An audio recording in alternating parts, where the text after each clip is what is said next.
Hey gentlemen, today is Man Wisdom number 28. Our tool is protection. We're going to read from Genesis chapter 19, verses 4 through 8. Now before they lay down, that is, Lot, his family, and his two guests, the men of the city, the men of Sodom, both old and young, all the people from every quarter surrounded the house. And they called to Lot and said to him, "Where are the men who came to you tonight? Bring them out to us, that we may know them carnally." So Lot went out to them through the doorway, shut the door behind him, and said, "Please, my brethren, do not do so wickedly. See now, I have two daughters who have not known a man. Please, let me bring them out to you, and you may do to them as you wish.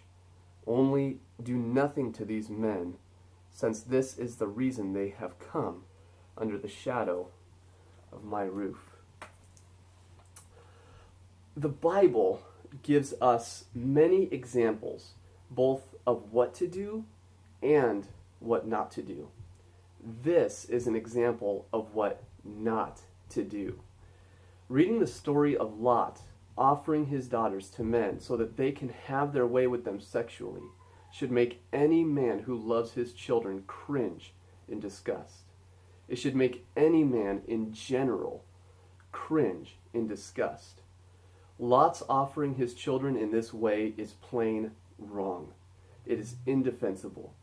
But we can learn from Lot's sinful mistake. America's society is not as bad as Sodom and Gomorrah's. Not yet, at least. But put yourself in Lot's shoes. What would you do if you were him? Would you protect your children? Now, of course, the easy answer to this question is yes.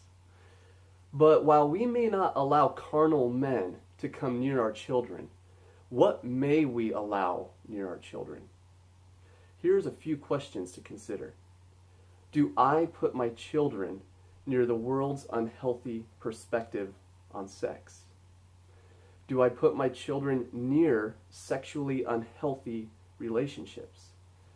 Do I allow sexual scenes into my home through my television or computer screen? Scenes of which my children could view, even if it was on accident. Do I properly filter my children's time on the computer and television, taking every precaution necessary to ensure their protection? Now, Lot's tragic blunder was this. He was unwilling to protect his children, like even in part. But what about us? If we are going to protect our children, we should not seek to protect them just in part, but in whole. And this does not mean that you should be strict and religious in your home or in your life. It means you should be wise to safeguard what influences you allow into your children's lives and what influences you allow into your own life. Regardless of what you do, it is almost certain that your children will see the world's view on sexuality, the good, the bad, and most likely, the ugly. It's the world we live in. But what will they see in you? So here's your action for this.